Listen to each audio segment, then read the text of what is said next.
Oh, boy. Oh, boy. Come on, baby. Do we have a Flame Central podcast powered by Alcova Mortgage?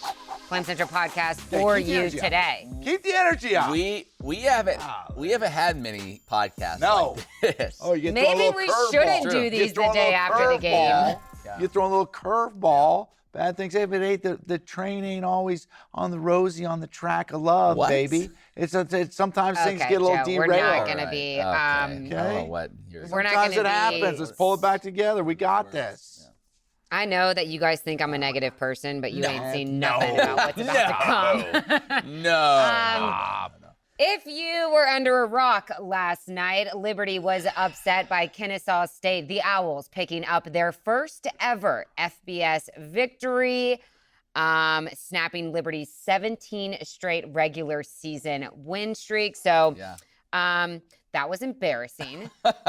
Let's just be honest. See, I tried to. That was Joe the most. tried to try to positivity. That didn't last long. We're not going to sugarcoat this podcast. I'm sorry. Oh. Well, not. Here's what I'll say. I saw people, you see all the people online on social media going back and forth. You can probably argue about, was this the worst loss in program history? I don't think you can argue it was the most embarrassing. And because of a few factors. Number one, you're on national TV. Yep. That's not good. Number two, it's because you've taken the program to this level. Yeah. This isn't losing to St. Francis. This isn't losing to Monmouth. This isn't one of those kind of games where 98% of college football fans don't even know you played and they don't care. Right. This was on national TV. Nobody else is playing. Eyes are on you. You were in the Fiesta Bowl last year, one of the last unbeatens. So there's a lot more around this. You go on social media, every college football national writer is talking about this or making some version of the same joke about this. So for those reasons, and then you throw on top of it that Kennesaw State was probably the worst team in the nation at the FBS level. Yeah. All those things combined, tough look. Real quick, I think I blame Tony Kornheiser because at the end of Pardon the Interruption, he goes, Kennesaw State, winless, but will there, with his little flag, and he's like, will there be an upset? The hardest part about this is a lot of people really enjoy seeing Liberty lose. Yeah. I mean, really, for reasons that go beyond athletics, obviously. For those who are arguing if this is the worst win in program history, worst loss in program history. Let me just solidify that for you. 0-6 Kennesaw State, a 27-point underdog, stuns 5-0 Liberty for the first win versus an FBS team. It's the first time in 23 years that a team 0-5 or worse beat a 5-0 or better team. 20 how many? In 23 years. Yeah. Most of our Flames Nation fans weren't even alive. Well, I was. Joe was there. Yeah, we know. Joe was actually 52 on that. Hey, I'm just joking. Listen, here's what we're not going to do. Yeah. We're not going to let this game tear us apart here. Okay. Don't let that Spilling see Joe, over. I've had a lot of words, so I apologize. Emily's just taking it out on Joe. We will talk about, what will happen with the Flames. We're going to reach in the mailbag because the mailbag is It was full. cooking this week. It was full. Flame a lot of late Central. night emails. Yeah, flamecentral@liberty.edu. We'll also have some Flames fantasy updates. I have a couple questions. You got to put your coach hat back on, Joe Yock, because I need to ask Coach Yock a couple things moving forward. But first, your reaction to this embarrassing loss. I mean, yes, it's awful. Everything you both described you always look for, okay, what's a little bit overblown or what's not true in those statements, right? And it's all true. I mean, you rattle off facts. And so that was as bad as it can get for football, but for the football team. But you and I don't we can get in this as we go, but you saw the signs of that starting to brew, of it potentially happening with all the, and then you're not trying to make excuses or anything because Kennesaw State's a bad football team, and then got to give them credit though. They did what they had to do in order to win the game. But you saw signs of that starting to brew, and then with the long second game in 32 days, it's like you're seeing these things. So I think the bigger question is to go back and look now as you move forward.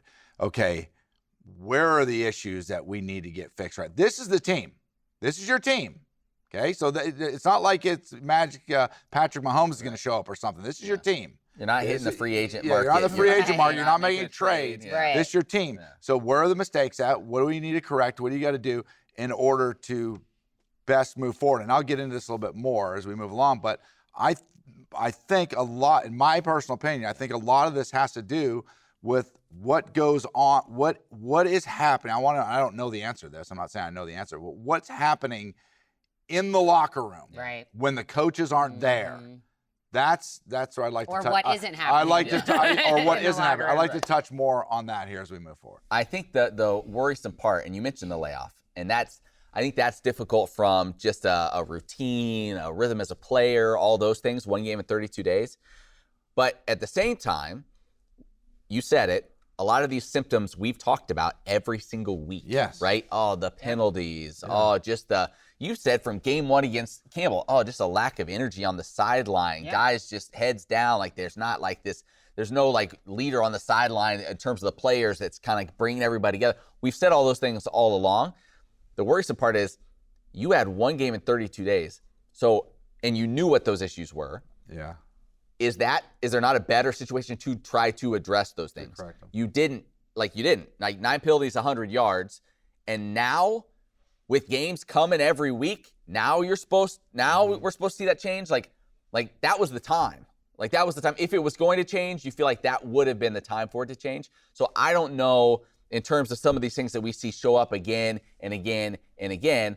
Like it just seems like now that's just like that's ingrained in the DNA of the team. Yeah. It's a spin-off of the old you are what your record says you are. You kind of are what you keep putting on tape week after week after week after week.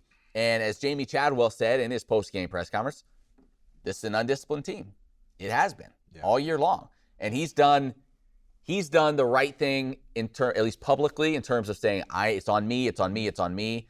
You've made the great point. You thought at some point he would say, hey, now it's not on me. Like I've been trying to do the right things this whole time. They're not listening.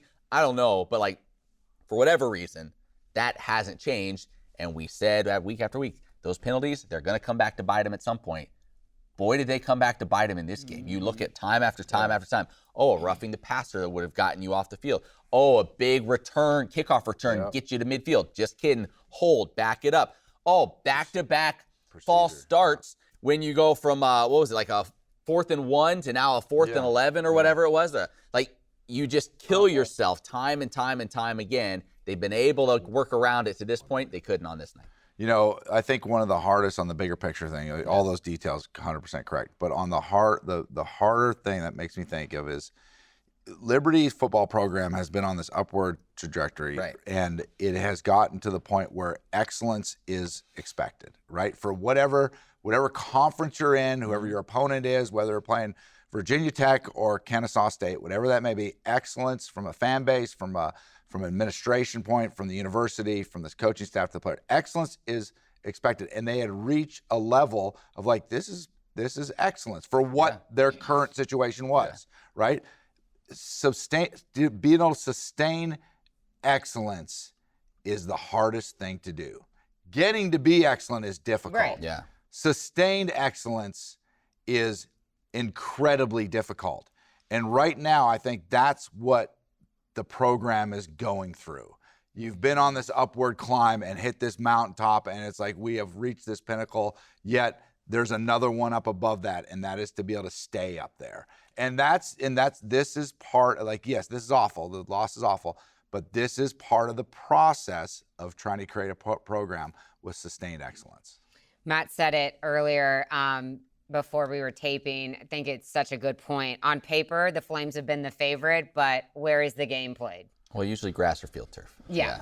So none of this paper stuff matters. I get you're the Flames and all, but if you keep playing with fire, you're going to get burned. She's been sitting on the that. Flames have been playing with fire all season long, and then at the last second, they figure it out, and they just, skeet by with a win or whatever. Haven't they trailed in every game this season? At some point, I think that they've trailed in every game. When you are like 20-plus point favorites, Like, I get it. Everyone's bringing their best against you. Do that, and we deal with that once or twice in a season. But we're 6 games in, and this is the same exact team that you're seeing. Yeah, a couple of things. First off, Caden Salter said it after the game. He said, we've been able to kind of just mess around and figure it out in the end. And they had. And that's what we had said. And we talked about it with Jamie Chadwell last week. The other concerning thing, and I know we hear that, we're everyone's Super Bowl, whatever. I told you this a couple of days ago. The scary part of what we'd seen was teams that we played were terrible before they played us close, terrible after they played us. And this was time and time again. New Mexico State, ECU, like they fired that was our best. That was the Liberty hanging their hat on that. Yeah. Their coach is gone. Like that was our big, you know what I mean? Liberty's opponent. FIU. I mean, these are not good teams. And so, like, you can say, we're their Super Bowl, and that tries to kind of like, make it good. They're not good. 11-33. 11-33 is the combined record of all the teams that we faced this year. And your stats. That's good. That was a good one. The other thing I'll say is, and it's easy and it's natural tendency, we typically, as fans, always go straight to the offensive side of the football to lay blame, right? No, I mean, and that's typically, I feel like that's where we go. And it was so easy last year offensively, and it hasn't looked the same. So that's typically where we go. But this defense last night, Kennesaw State was the worst offense in the country. They scored 5 points. So really, their offense scored 3 points the previous week against Middle Tennessee. That is so bad. They are last in the nation in points per game, last in the nation in yards per game. They had 5 offensive touchdowns in 6 games before facing Liberty. And you end up giving up, 27? And then you play the Flames and Davis Bryson for Heisman? That's, like, I know it's easy to go, Salter, whatever, offense. But, this one, you look square on the defensive side. And I know they didn't have Christian Bodner. That's one guy. That shouldn't make that big of a difference. Like, that, against the worst offense in the country, that's the problem in this game. I feel like Matt and I are going off, and we're the employees of Liberty. But that's the problem. We might not be employed. But you know what? And Joe Yock is like, I feel like I'm a psychiatrist. But it's also it's something different because we've seen games where it's been the defense has played well, the offense has struggled. Well, the defense has bailed out this team how many times this year? So that's even maybe more concerning, the fact that it's something different. You know what I mean? And then Cooley, 9 carries? That was... why? That was interesting. Well, I mean, part of when you watch the game, okay, and we can give 1,000 excuses, but you have to look at the reality of what actually happened, okay? Football is a game that is won in between the tackles, okay? And the way that Kennesaw was moving their front and getting guys to get into their gaps and stopping the runs before they ever got started was a major frustration. So they're holding the ball, Kennesaw State, offensively, where they're running the ball in between the tackles, and they're holding the ball and converting, leaving themselves in the ideal 2nd and medium, 3rd and shorts, like your whole playbook's open. You're converting 3rd downs, you're sustaining drives, and then you're getting the ball back, and you're not able to run the football, and you already feel as if you have no rhythm, and you're going to have to press a little bit.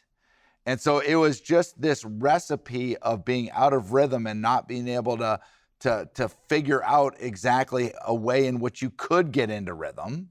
But at the same time, Joe, they averaged 3 yards a carry. We averaged almost 6. Yeah. You know what I mean? So it's not like we had no success running the ball. Both Cooley and Lucas were over 4 yards a carry. Yeah, but when you look at what you feel like it was more so we were worried about they ate up so much clock. Correct. We've got to make something That's happen what I'm fast. saying is and then they did some things up front that caused, especially later in the game, they were stuffing when you felt as if, okay, we're going to be who Liberty, what Jamie's been on the show and he's talked about. You have to be your identity of who you are, and Liberty, who they are, is an in between the tackles running the football with Cooley. And they started moving their front on us, especially later in the game, and they were stuffing some of those runs. And when you're behind, when you're ahead, and you're like, okay, we can stick with this, we feel as if if we have to punt, we can punt. But when you're behind, you start getting a sense of urgency and a sense of panic's not the right word. Yeah, but you start feeling like, okay, we got to make all these other things. When's the fans sitting there watching on TV, when's the big play going to happen? And Salter throws he throws a post to, was it Dante Lee, I believe? I can't remember who it was. He tried to throw it, but it goes right into double coverage, and it was an easy interception. And I think part of that has to do with, like, if you're not being able, who you are, your identity of running the ball in between the tackles, and you start pressing and try to make plays that aren't there, and then the other team makes those plays, then they control the football, you're just seeing this compounding recipe for disaster. And I think that's exactly what we watched unfold. Well, and you got to correct it. Yeah. And I mean, Jacksonville State isn't the best opponent. We'll talk about Jacksonville State in just a moment. But first, everyone is saying the Flames are undisciplined. The Flames are undisciplined. I mean, we hear it from Coach. We hear it here on the podcast. Like, okay, like we know that that's the fact. What do you do about it as a coach? Yeah. Like, seriously, I'm really curious. How do you fix this in terms of, you know, remember Matt and I were talking before the show. UTEP head coach used to sit the players in a circle on the logo, and whoever got, like, the player that got the penalty would be in the middle and have to watch his entire team do burpees or whatever it was. Yeah. So I don't know, because I never played football. I've never coached football. What do you do as a former collegiate athlete and coaching this game? What do you do to fix this? Listen, here, I this is the recipe that I think works. Okay. And I've been in a lot of locker rooms my entire life, since I could walk. And the recipe that I've always seen be successful is simple. Everybody, when everybody does two things, when they have after a loss, they put it either one on referees, they're first people that they blame. Two is the coaching staff, right? Yeah. This is a really good coaching staff who knows what they're doing, has an incredible track mark of success. Mm-hmm. Okay, so there's no doubt. It's not like you're dealing with a bunch of schleps here. Right. These guys are solid, right? Mm-hmm. The successful coaches do this one thing. They understand that it's not their team. It's the players' team. And you got to find, the best coaches find out who is the alpha in the room. And they find out who that alpha is, and they say, this is your team. This is your deal. This is on you. All we can do is lead you the way that we can possibly lead you, give you all the tools to succeed, give you the game plan to succeed, give you everything this university gives you to succeed, do everything we can to give you to succeed. But ultimately, you step on the field, this is your team, and you got to take care of it. You close the doors, you bat down the hatch, you step in that locker room, and you straighten it out.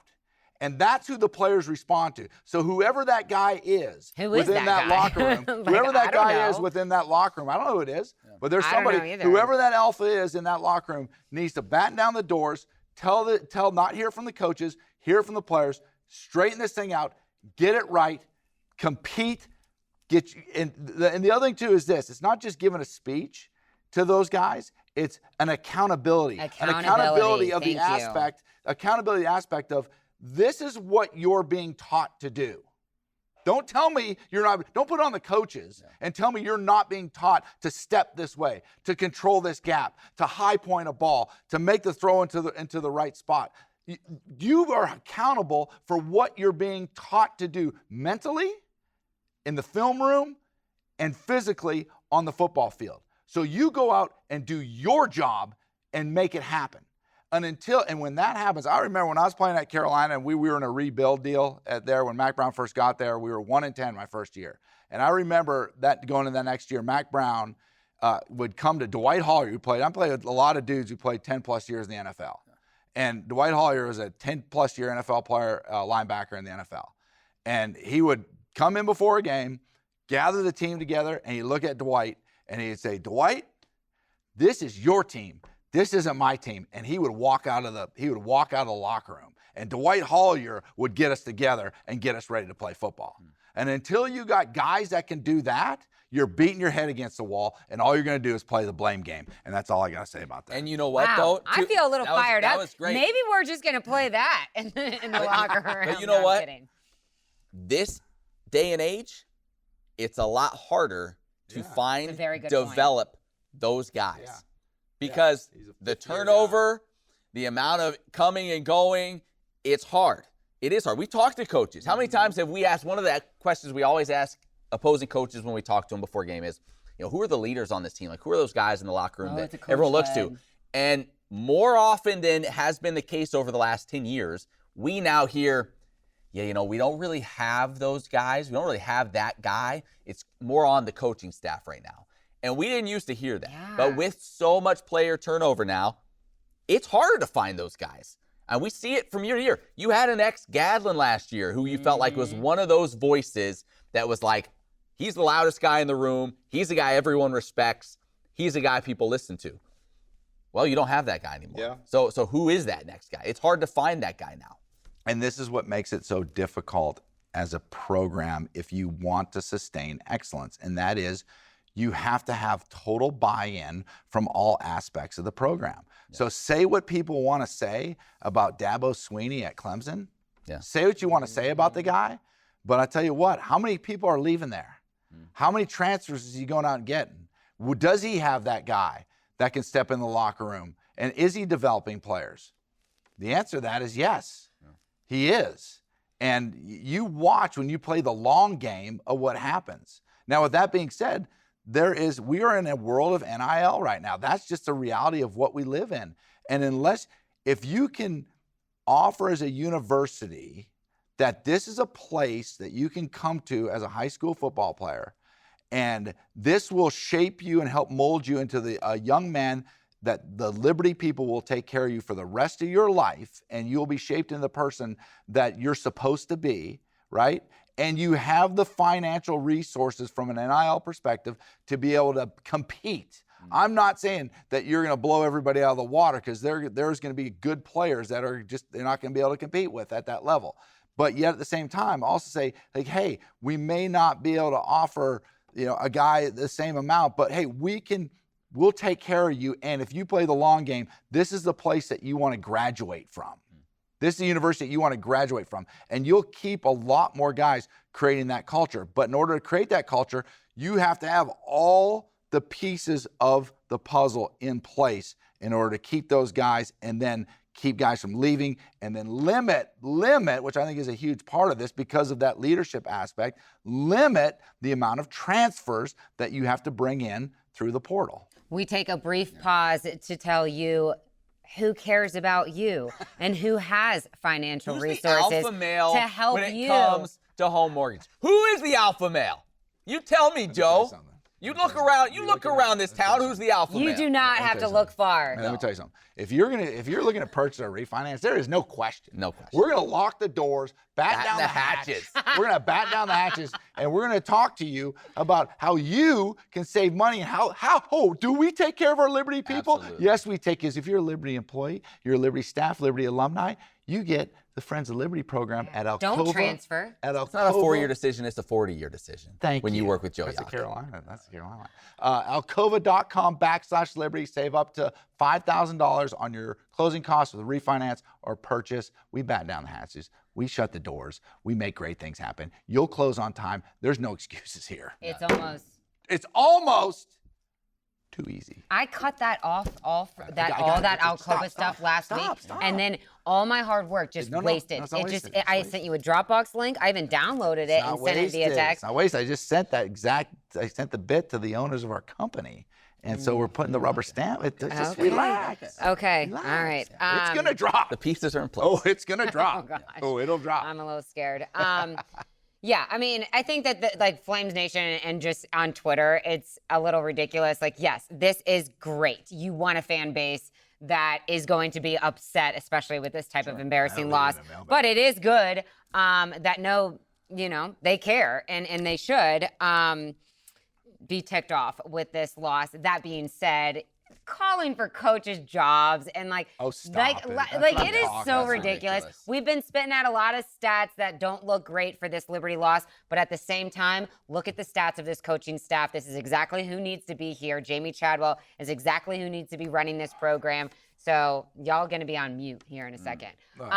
Let's hear from you, though, on the mailbag, flamecentral@liberty.edu, because, Matt, I think the big question a lot of people are asking is what happens next? What's next? Mailbag! All right, our buddy Bob Staub, he reaches out. Bob Staub! Yep, and he said a few things. He said he's run out of excuses. We're not that good. Defense, our corners struggle, which our corners really struggled in that ball game. He said, I could probably rant for another hour, but I'll just ask this. And this kind of has been the theme of a couple other questions as well. Well, he took it a step further. He said, if we don't bounce back next week against Jax State, do we win another game the rest of the year? I think that's taking it to the extreme. Our buddy Dan asked just more to the point, how does Liberty bounce back and keep this from being a crushing loss that turns them the wrong way? And we heard Jamie Chadwell say after the game, he said, this loss to Kennesaw State can be a wake-up call or it can spiral us out of control. That's what he said. Mm-hmm. And that is the question. You bring in a Jacksonville State team here to Liberty next week.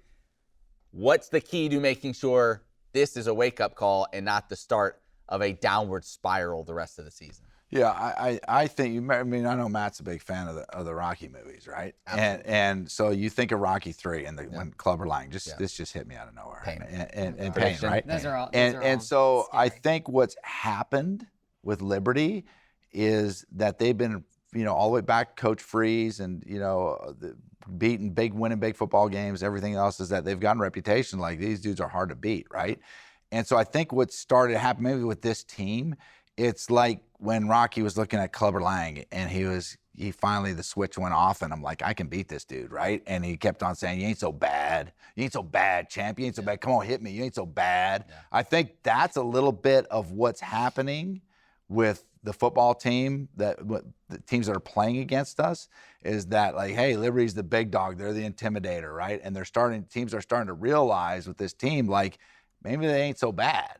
And we can punch them in the mouth, right? So, like, what do you have to do in order to realize, like, listen, the whole concept, this concept of we can monkey around and we can hang around, we'll figure it out. Well, that ain't going to work. Why don't you have the mindset of like, let's go in and let's just destroy this team by 50? But that's my point. That's my point, is that's been the mindset. Right, I know. Of like, okay, we'll eventually figure it out, right? And that's when Coach Chadwell came on here. And he said, we asked him, like, what are you most proud of with this team? What he said was, it came right from his mouth. He said, like, hey, they find a way to win, right? So when their back's up against the wall, they find a way in. He's correct. That's a real good trait. But that's not a trait that you want to live and die with, right? And so the problem is, like, you got to go in, if you're going to be that big dog, you got to go in with the attitude of, we are going to squash you from the moment that we step on the field. So there isn't this, we'll monkey around and we'll gradually figure it out. Like, that's got to end. That's got to end right now. I like your Rocky analogy, but I'll take it a little bit from a different angle. It feels like right now, Liberty, Rocky 3, is the Rocky Balboa who's had all the success. Yes. He's washing his cars in the front. They've got all the great facilities and all the fancy uniforms and all that stuff. They've made it. They've arrived. And then you get all these little teams. You're Kennesaw State playing in a high school stadium.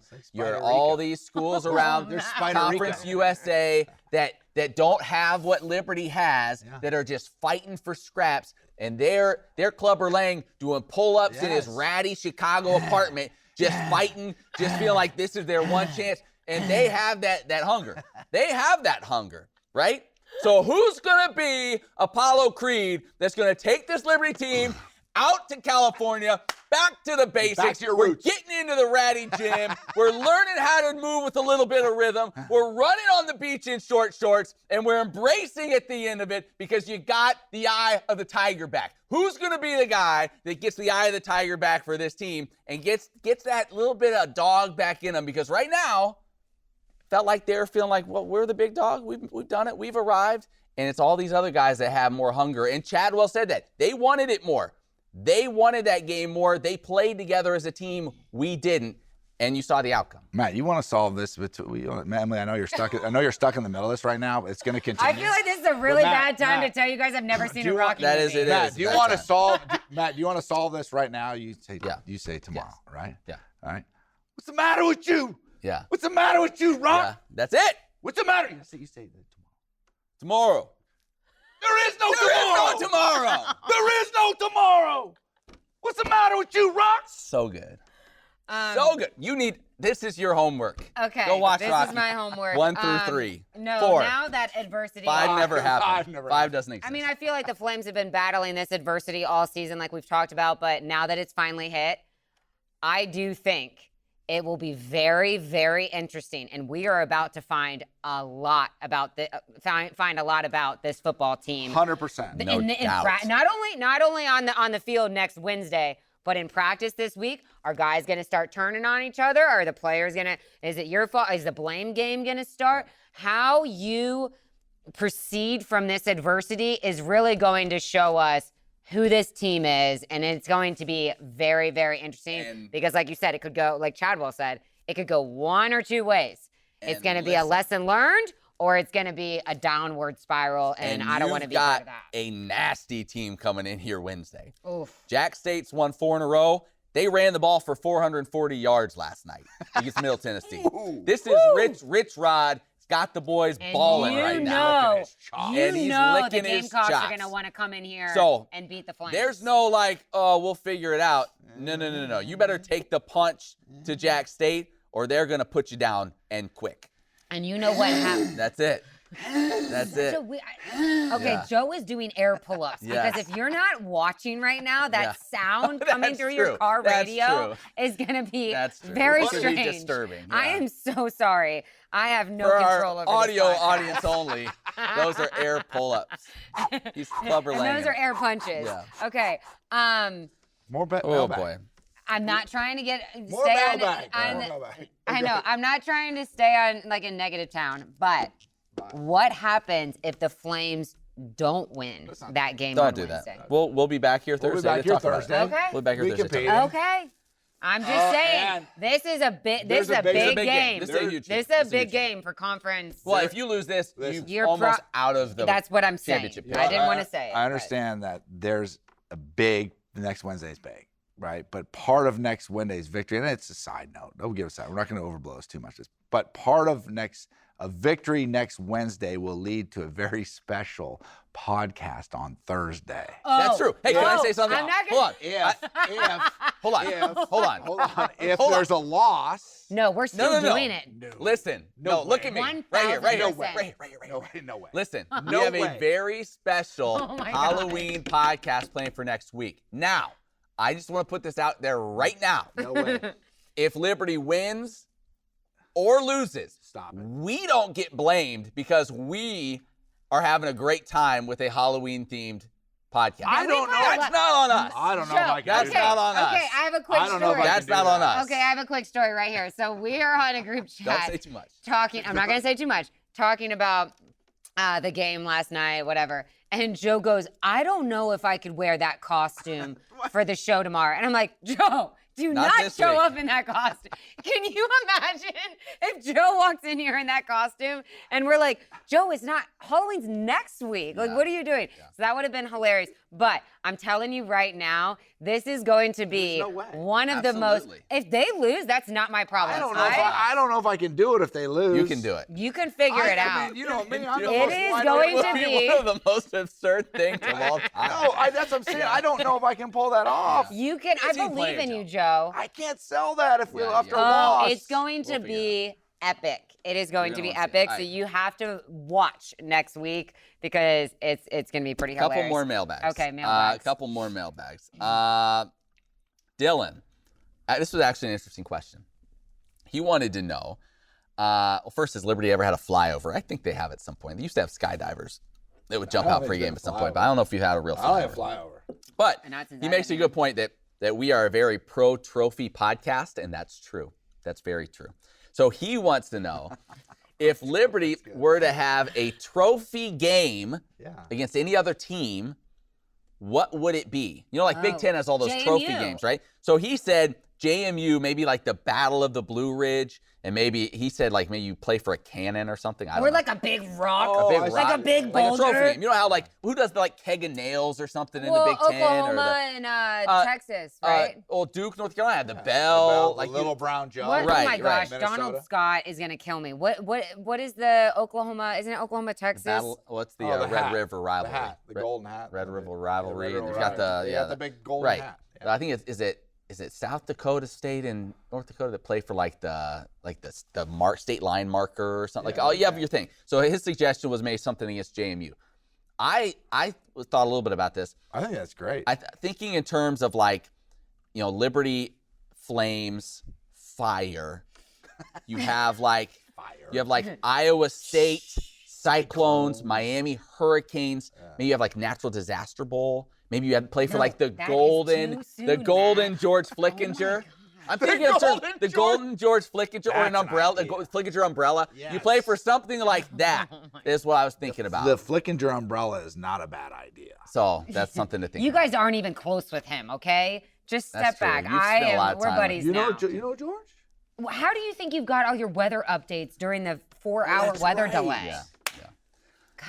Okay, one more mailbag and let's wrap this thing up. Actually, I think that was the game before. But we did get a question from Matt, and I think it's a viable question. He was asking more so about realignment, Pac-12, like I think it's a question that makes sense. I don't think Liberty is going to be involved with the Pac-12. They seem to be more focused on the West Coast. But I will say this. Maybe we just put a pause on the we're better than where we are right now talk until another day. You know what I mean? This just doesn't feel like the day to do that. Oh, wait, what was the question? Well, it's basically like with the Pac-12 kind of rebuilding, would it be wise for the school to look into getting into something like that? I think more so where it could come if it were to happen would be more so the trickle-down effect of if they take a school or schools from other conferences, that could open up some spots. Was this Matt that was asking? Somebody posted, all right, a GIF. All right, we don't need out of the CUSA. We fit right in. The guy going.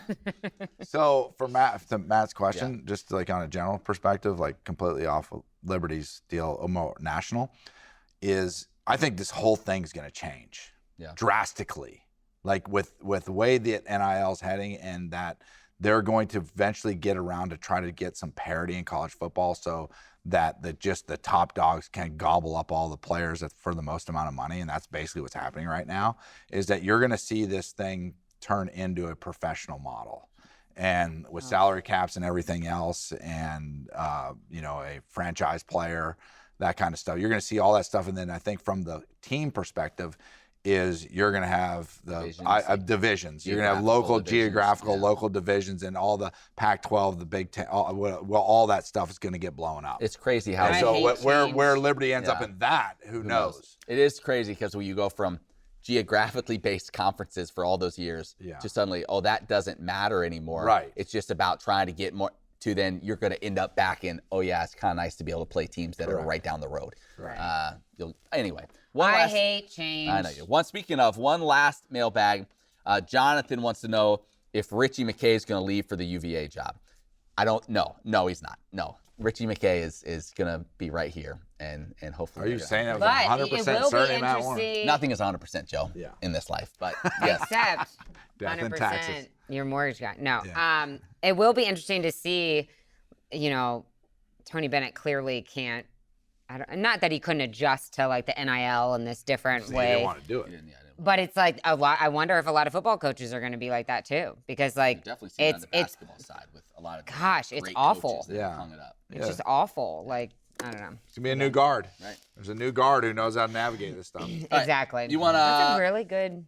You want our Flames fantasy update? Yes. All I know is I don't want to hear the Snell scoring system. Oh yeah, Snell scoring system. Let's skip that this week. This was a big week for Emily. She led the way. 33.5 points. I never agreed to that last statement. Nope, and we didn't make a change. Did not make a change. I didn't agree to it. Elijah Canyon had 14.5 points for her.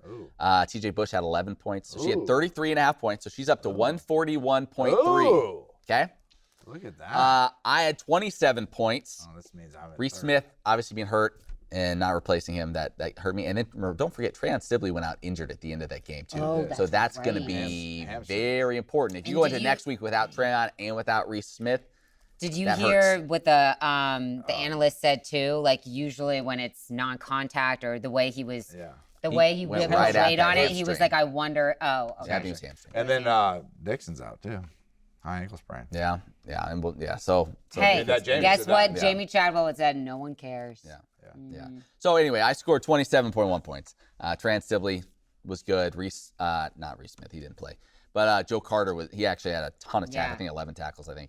So I don't like I'm up to 177.6. So Emily 141.3. I'm 177.6.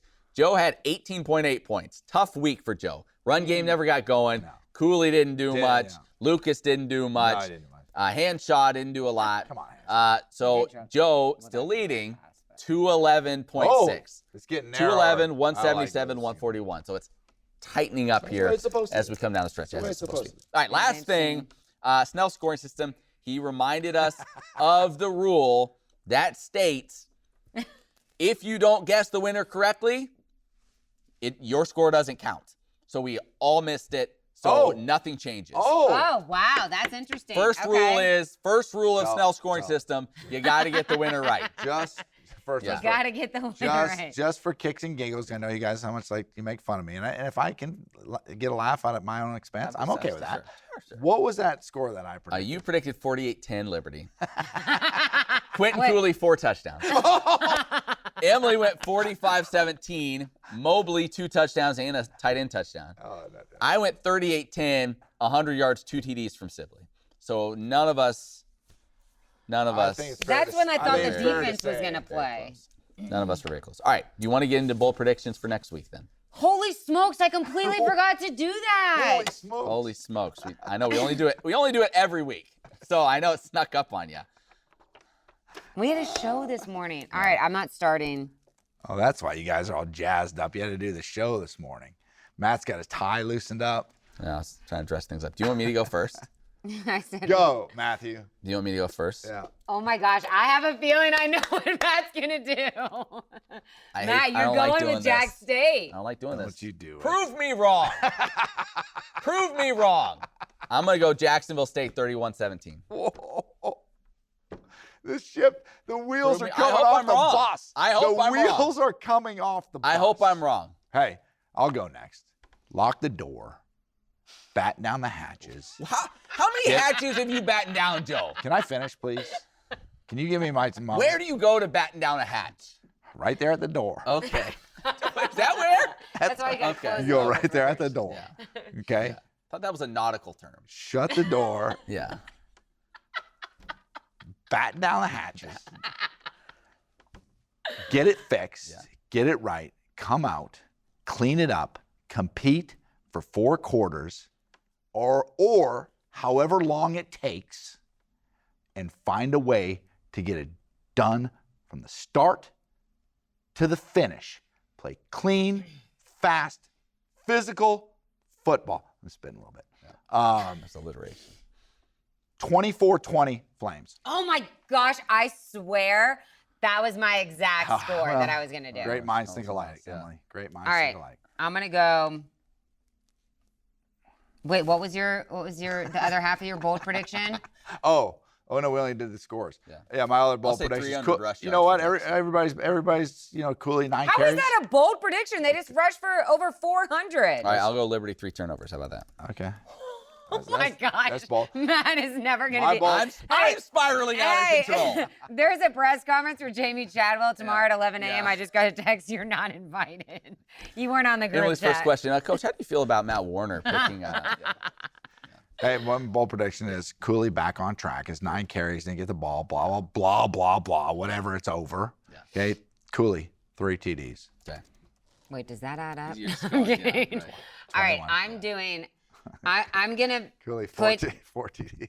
I'm gonna put my faith in this team, and I'm gonna go 2017 Liberty. Ooh, okay.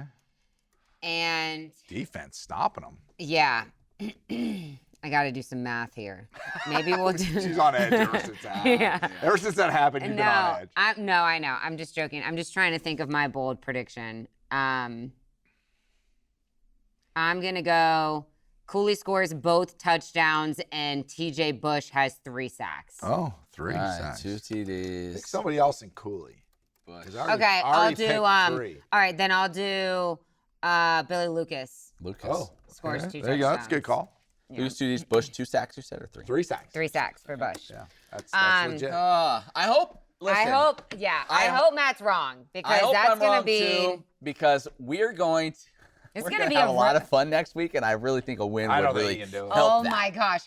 If you guys know what's coming, I don't if think we you can do it. win next Thursday, it by might the be the way. best day of my life. Mine came in. Did it? Yeah, Okay. Not Matt's. not his yet. No. You ordered Matt's though, right? Yes. 100%. Okay, I just want to make sure. Mine came in. I did a little test run. It's going to be good. It's interesting. Okay, thanks so much for listening. Hopefully you were watching with the air pull-ups and all. It's the Flames. It's the Central. It's the podcast. And it's powered by Alcova Mortgage. It is. Thanks so much again for Matt and Joe. I'm Emily. We'll see you right back here next Thursday Go for Flames! a Halloween edition of the Flame Central podcast. Find a way.